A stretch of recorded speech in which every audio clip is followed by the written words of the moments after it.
everyone should be. So the first drill we're going to be working on is blocking the whole table random.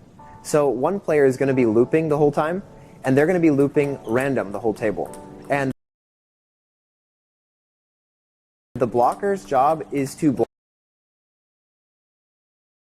the looper, and their job is to try and make good adjustments and block every ball.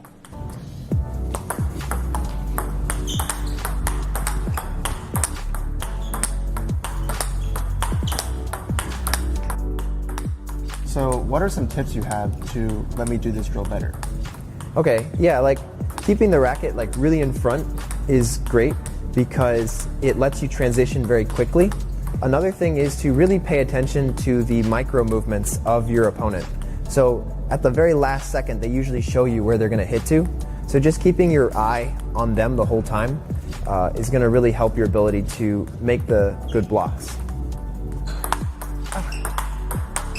Ooh, nice. Good, good. All right, so drill number 2. This one is about looping against spin and pace changes.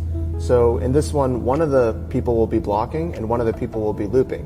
And the blocker is going to block on the backhand side, and he's going to try to, at first, block to the same position, but make some of the blocks slower than others.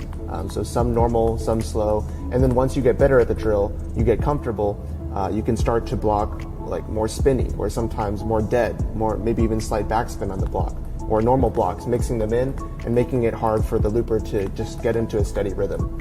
And then once you get really good at the drill, you could do full table, and the looper is running around trying to loop every single ball, and the pace change blocker can put any type of spin in any place on the table. The way that we actually make the ball on the table is we adjust for every different type of height, speed, depth, and those micro adjustments are really important, which you mentioned earlier. But if you just do the same stroke over and over, it's not going to be consistent. So looping against different types of balls is what makes you a more complete player. So the major variations in blocking are the fast, the slow, the spinny, and the dead blocks. So I'll just talk about a little bit about each of these. Yeah, so that's how we adjust to these different types of blocks. So the next drill we're going to be doing is switching from offense to defense. So in this drill, the player doing the drill is going to be looping, and they're going to be looping to one place on the table, and the blocker is going to be blocking directly back to them. The blocker will make 1 to 5 blocks, and the looper is going to be looping, and the blocker will decide when they want to make a big counter loop. And when they make this big counter loop, they can counter loop anywhere on the table. And the person doing the drill, their job is to really make a good block directly back to the person who made the big counter loop. And then the point will reset, and the person doing the drill will be looping again, and the blocker will be blocking again 1 to 5 balls. And the looper will be waiting to see when that person is going to make another big counter loop. Now you went from playing offensive, and you need to be directly playing defensive. And your goal is probably, as an offensive player, to make a good block and then be able to then turn it on again and get another good loop going.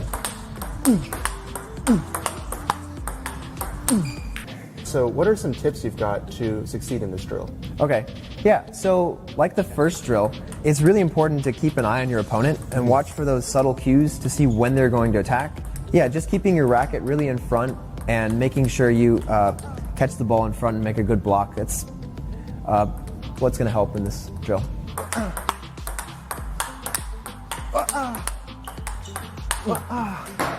Okay. Nice job. All right, guys, thanks for watching the video. We hope you learned something from it today. Yeah, and we hope you enjoyed the collab. Whoa. Ah, nice.